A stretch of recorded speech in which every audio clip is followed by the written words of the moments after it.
Art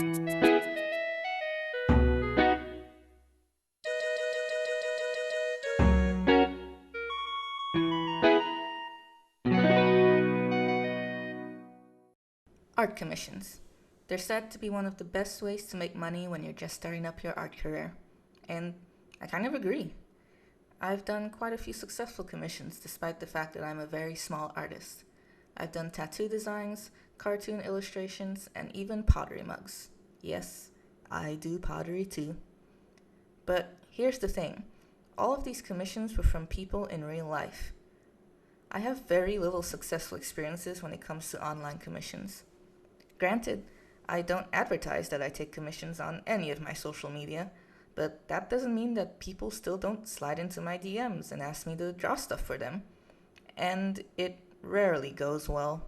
Whether it's them trying to argue with my price or accusing me of being a scammer when I ask them for payment before sending the finished piece, even when I already showed them proof that I finished the piece. Just, online commissioners have always been more difficult to deal with, at least in my experience. And the catalyst for this video was a situation that happened a little over a week ago that finally made me realize that 1, I'm kind of an idiot, and 2, I don't think I'm interested in doing online commissions anymore. So, about a month ago, I made an account on the Kara app and was just spending some time posting some old pieces to slowly build up my portfolio on there.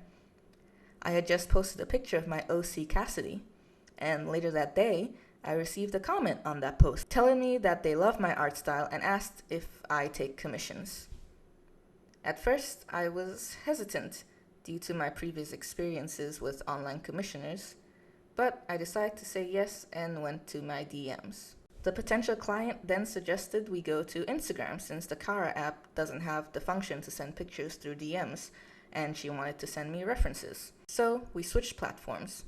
And at first, it was going well. A bit too well, actually. She told me what she wanted me to draw for her and was willing to pay the full price up front and was just very kind and sweet and understanding.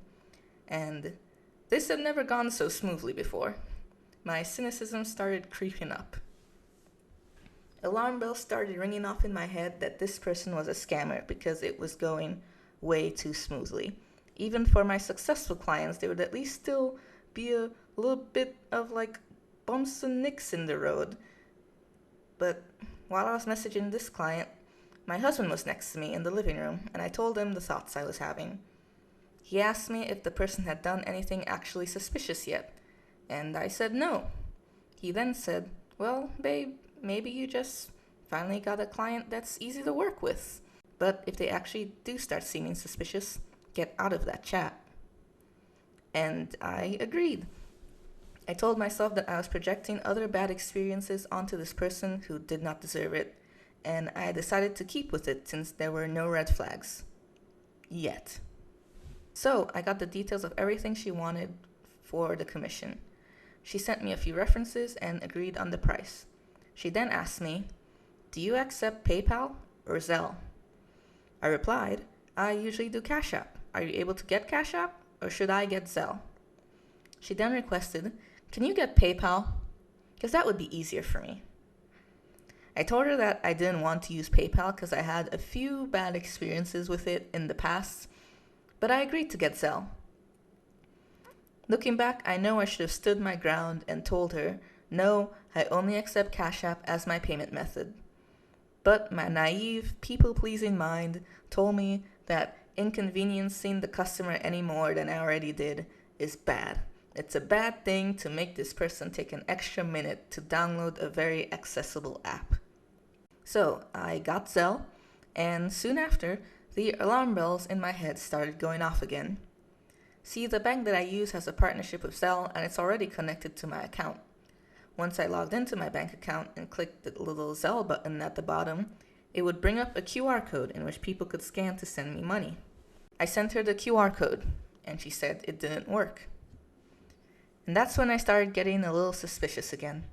However, this was the first time I was using Zelle, so I thought maybe I did something wrong, because my mind always puts the blame on myself when something goes wrong, and I really need to work on that in counseling. But the client reassured me. She said it's okay and that I just need to send her the email address that's connected to the Zelle account and my name. At this point, I was getting very anxious because I don't use my real name on the internet. But again, I told myself that this person had been kind and patient so far and sent them my personal information, with a little blurb asking them not to share it with anyone. They agreed, and very soon after, I got this email, which reads, "You have received a payment of 150 USD from a business account, but we have a problem crediting your account. Your payment of 150 USD is pending as the status of your account is not a business user. This will not make us credit your account until the limit is expanded.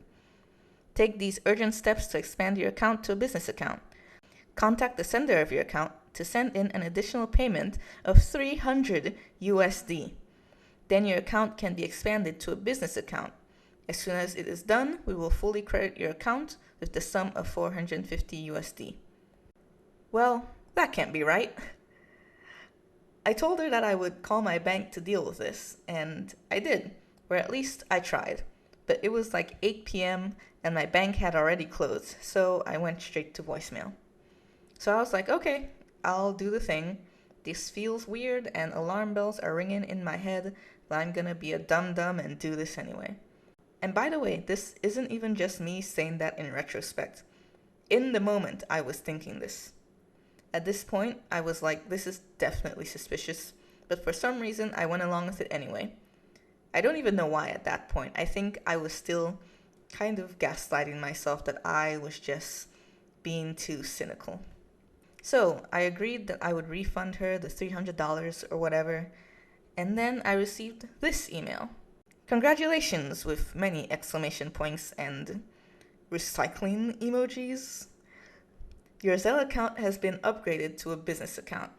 You have received an additional payment of 300 USD from person's name. Your account will be fully credited with the total sum of 450 USD.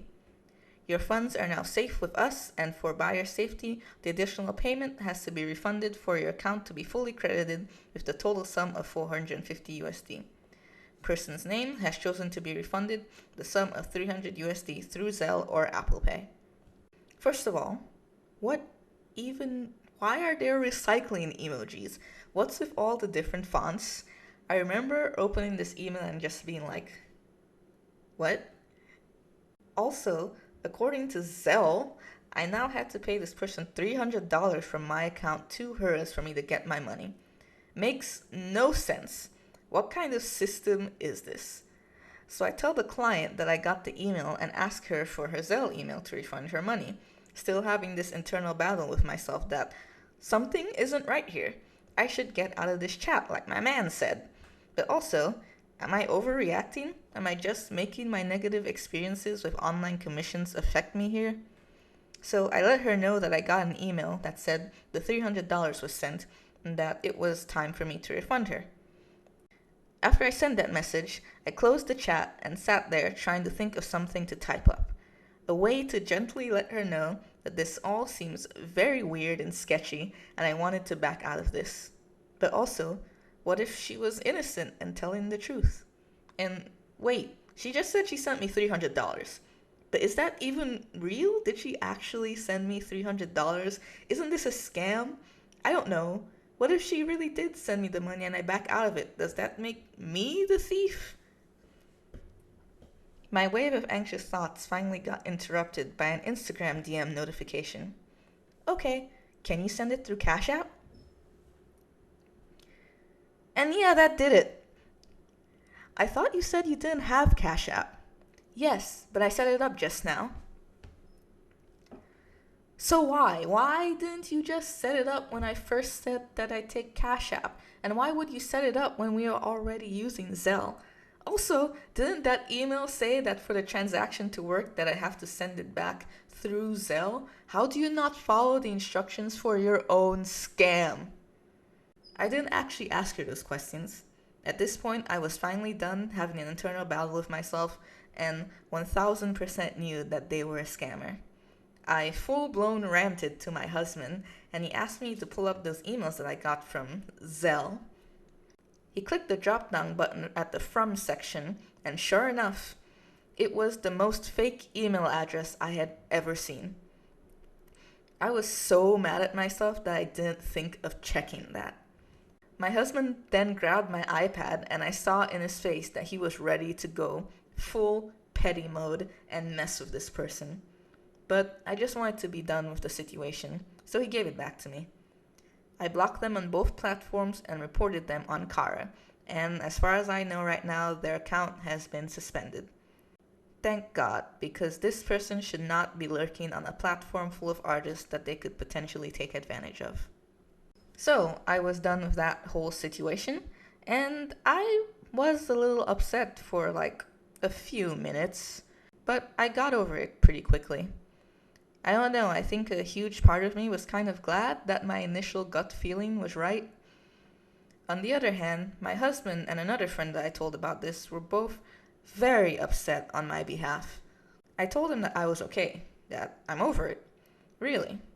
To which they replied, but commissions is how you've been making a little bit of money from your art, and that's important to you.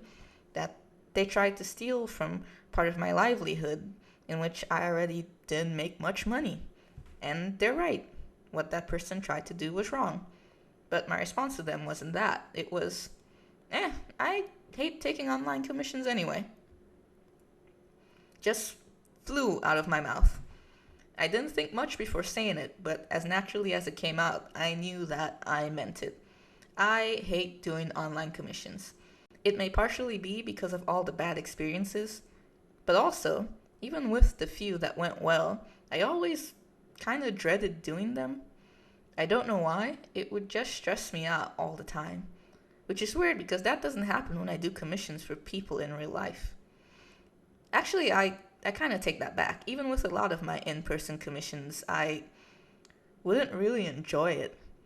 I really don't know my brain's logic behind it, but it's the truth. Maybe it's because a lot of times the things I'm drawing or making don't necessarily interest me. I'm not making art that I want to. I'm only making art that other people want from me. Which, saying out loud, makes me feel bad.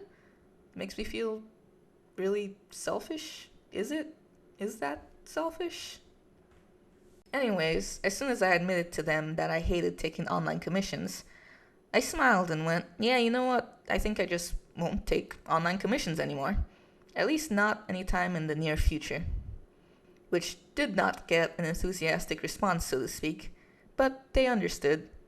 They just know that getting steady online clientele has been a thing that I've been wanting for a while now, and I guess that made them feel like I was giving up. And I guess I kind of am. I don't know, maybe sometime in the future I'll start accepting online commissions again. I might even actually advertise it too. Or maybe I can go another route, like selling stuff on Etsy or something. Actually, I've been hearing a lot of negative stuff going on with Etsy lately, so I don't even know if I should do that. I guess I could make a personal online store. Yeah, I think an online store would be pretty nice, actually. But I don't think I have the audience size for that to succeed, or the funds, really. I'm not poor, I don't think. I mean, I've been poor. Poor immigrant life has been my first 8 years in America. But and also I feel like I've seen people start stores in their house with basic materials. I think I don't know, man. The way the economy is set up, it's kind of maybe I don't know. We'll see. By the way, I forgot to mention what I was drawing. This is a new cover image for my webcomic Art Adventures. In my last video, I redesigned all the characters, and I'm currently in the process of redrawing the upcoming chapters with the new designs, so I decided that I should just update the cover page as well. It's not a serious comic, it's just one that I sporadically update for fun and use as motivation to improve my art and comic skills. But if you are interested in checking it out, it can be found on Tapas or Webtoon. If you made it all the way through the video, thank you so much. I appreciate it. Please like and leave a comment if you enjoyed watching. Also consider subscribing if you'd like to see more content from me. Have a great rest of your day, and I'll see you in the next video.